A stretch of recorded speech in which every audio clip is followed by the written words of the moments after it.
This is Bob Oliphant from the Westford Historical Society and Museum, bringing you Episode 6 of Season 3 of the Westford Wardsman podcast.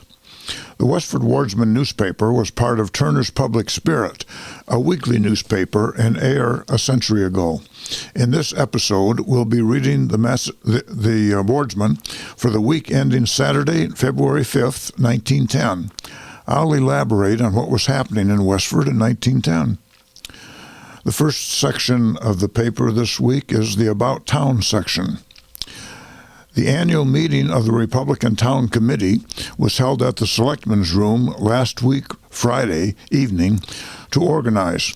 The Honorable Herbert E. Fletcher was chosen chairman, Alfred W. Hartford secretary, Julian A. Cameron treasurer. A later meeting will be held in February to determine the date of the caucus to nominate candidates for the general town offices to be voted for at the coming March meeting.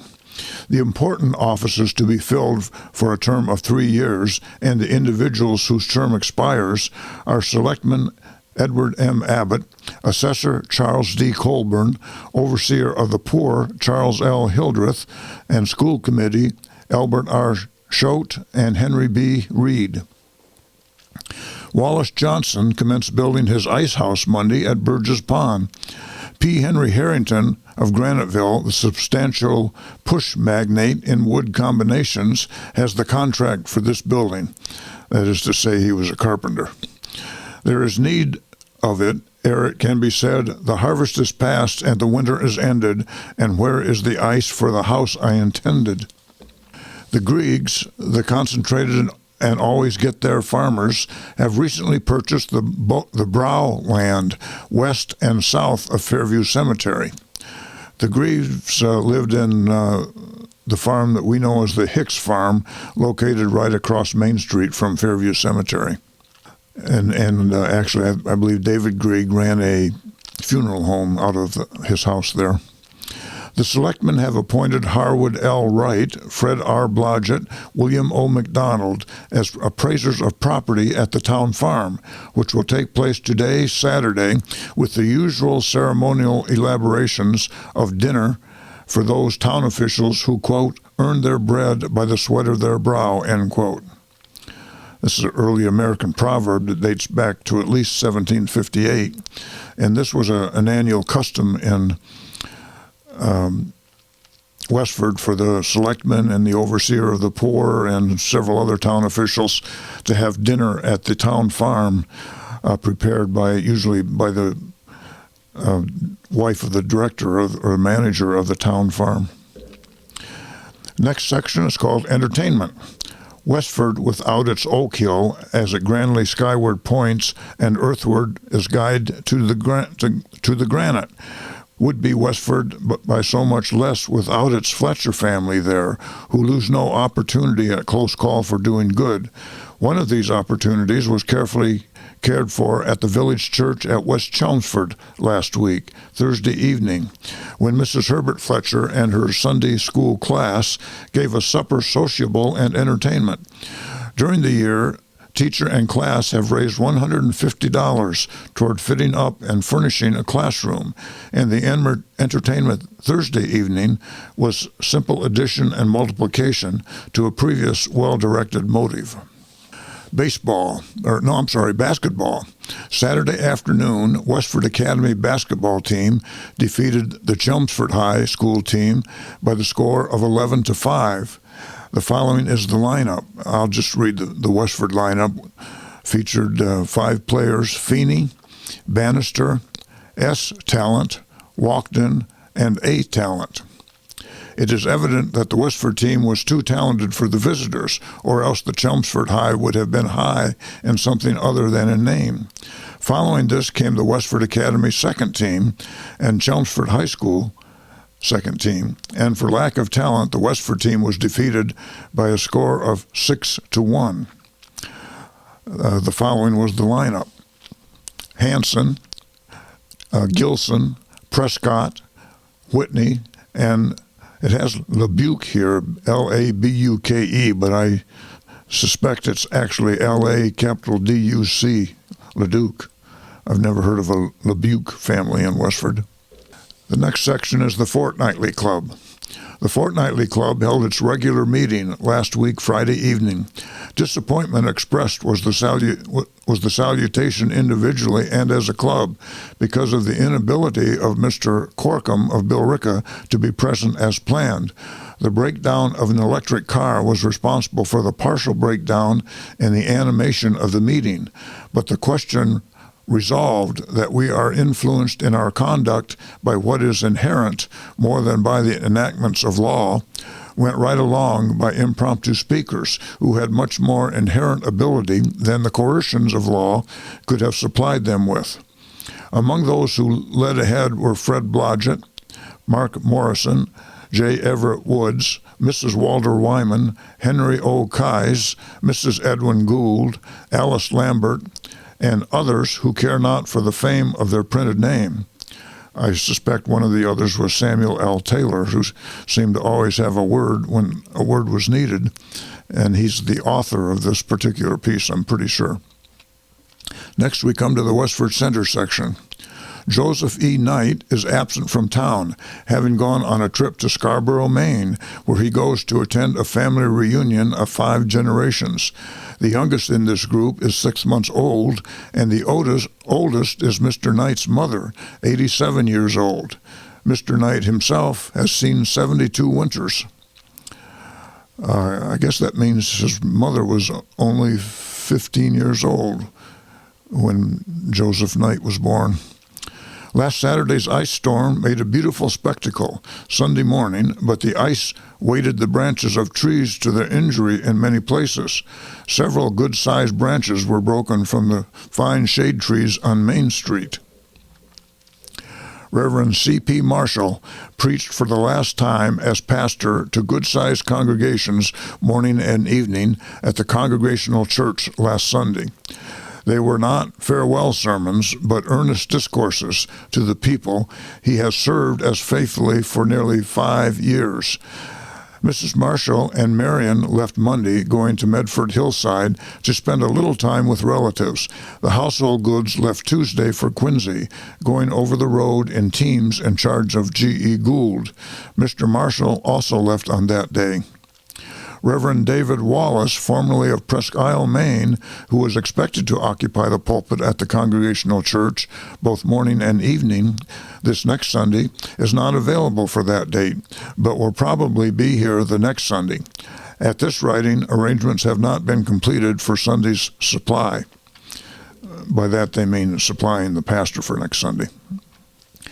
Reverend Mr. Wilson of the Chelmsford Street Baptist Church conducted services at the chapel at North Westford, also Sunday afternoon.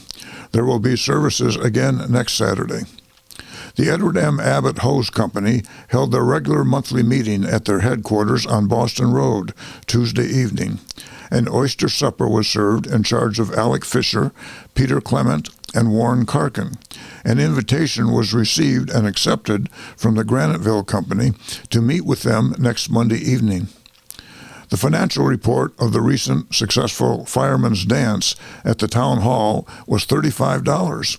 A rising vote of thanks was given the efficient committee who managed it. From having free access to, the next section now is the Tadmuck Club. From having free access to a friendly watchmaker's shop in boyhood days, Mr. Waters, the Reverend Wilson Waters, gave his talk on ancient timepieces. He grew interested in this subject, in which he is now thoroughly well versed as a boy in his father's watchmaker's shop. He illustrated his talk with some interesting specimens of the early watchmaker's art, which from the collector's viewpoint were of great value. With the fidelity of a thorough student of his subject, he traced the devices for measuring time from the early days, in fact from the sundial, to the highly developed products in watches and clocks of the present day. Wouldn't he and his hearers and his listeners be amazed at the precise clocks we carry in our pockets today and our cell phones? Mrs. Mabel Norris of the Academy Teaching Force has been admitted into membership in the Tadmuck Club. The next section is Graniteville. Monday, being visiting day for the teachers in the sergeant school here, no sessions were held on that day, the teachers spending the time in visiting schools in the neighboring towns. Miss Emily Pren of this village left here on Tuesday for Pinehurst, South Carolina, where she has become engaged in hotel work at the Berkeley House. I imagine that the golf courses in Pinehurst were quite active 100 years ago as they are today. The Pony Club, composed of young ladies of this village, held a social dancing party in Healy's Hall last Saturday evening that was largely attended, many being present from Ayer, Forge Village, North Chelmsford, and surrounding towns. The whole affair was a grand success. The next section is entitled Death. Mrs. Jemima Carmichael, widow of the late David Carmichael, and for over 40 years a highly respected resident of this village, died at the home of her son, John B. Carmichael, in this village on Thursday, January 27th, aged 74 years. I might mention that both David and Jemima Carmichael were born in Scotland and arrived in the United States around 1859. She leaves one son, John B. Carmichael, and two brothers, Thomas L. Grieg of Danvers and John Grieg of Westford, as well as a wide circle of friends. The deceased was a member of the Methodist Episcopal Church and formerly took an active part in the working of the Ladies' Aid Society and all things pertaining to church work. Her illness dates back for several months, and at times she suffered severe pain, which she endured with great patience and Christian fortitude.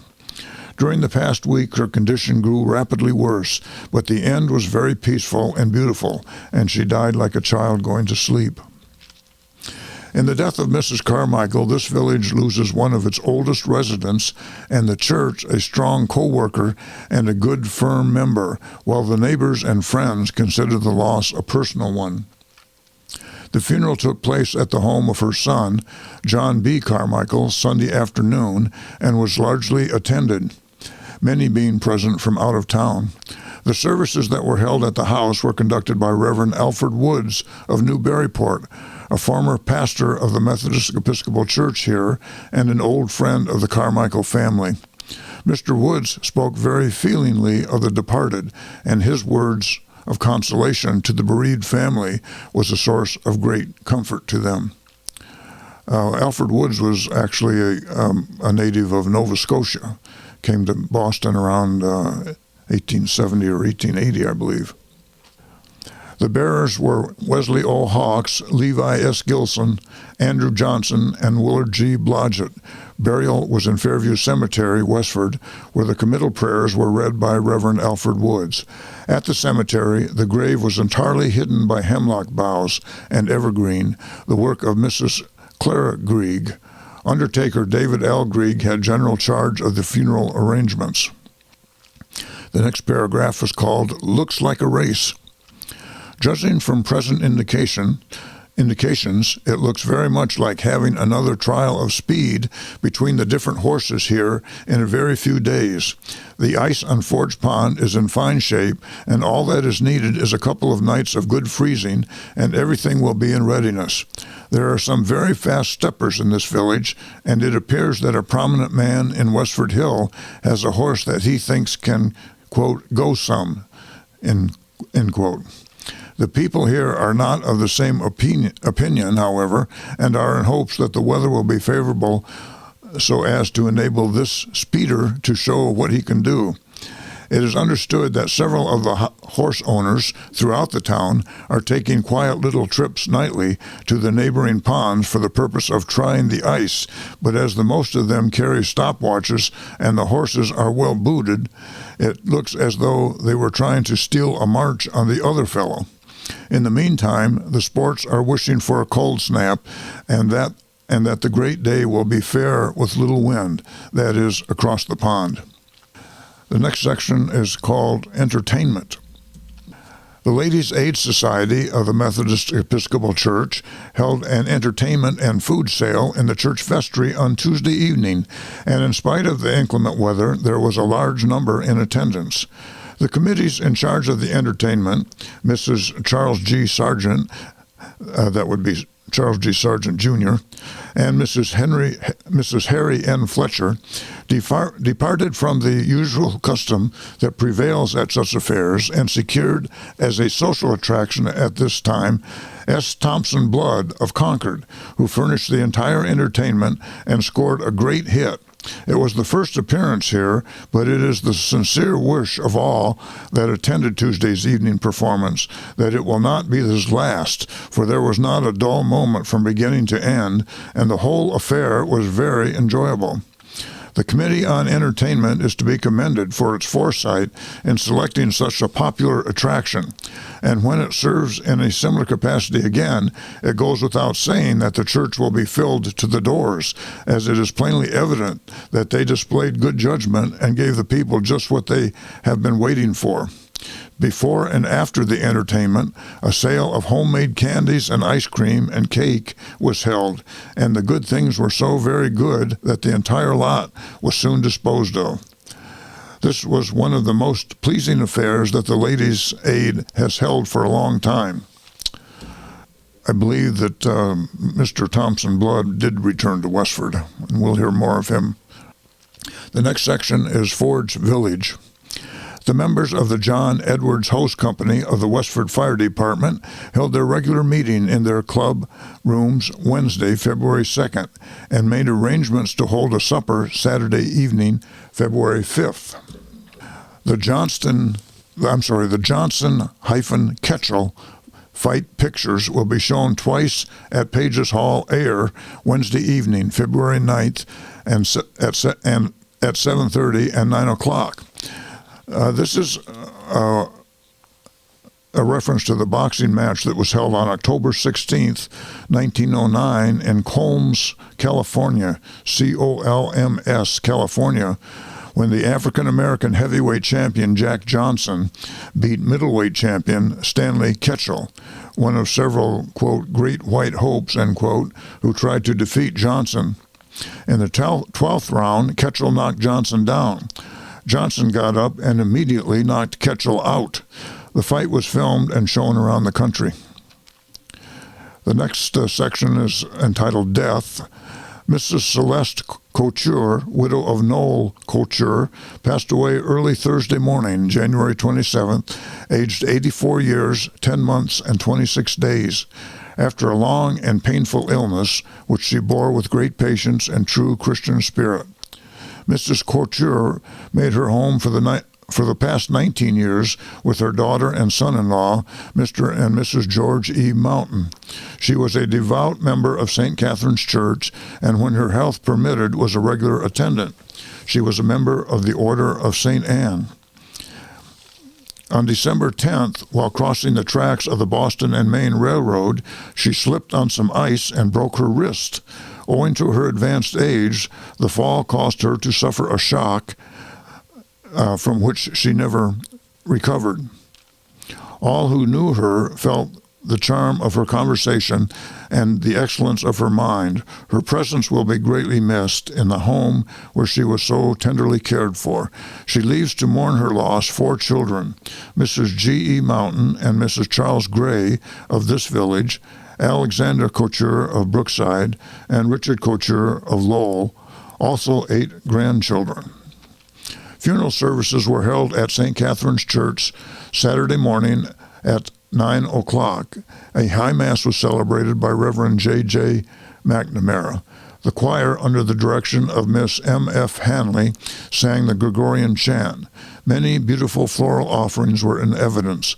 The bearers were George E. Mountain, Richard Couture, Alexander Jarvis, Joseph Charoux, George O. Jackson, and Felix Leclerc. Burial was in St. Catherine Cemetery. Undertaker J.C. Healy had charge of the funeral. And that's the news in Westford for the week ending February 5th, 1910. Thank you for listening, and thanks to Ryan Cousins of WestfordCAT for providing technical support. You can find transcriptions and podcasts from the Wardsman at our website at museum.westford.org, or visit the Historical Society's Facebook page for more Westford news from a century ago. This is Bob Oliphant, and I hope you will join us for next week's Westford Wardsman podcast. Thank you.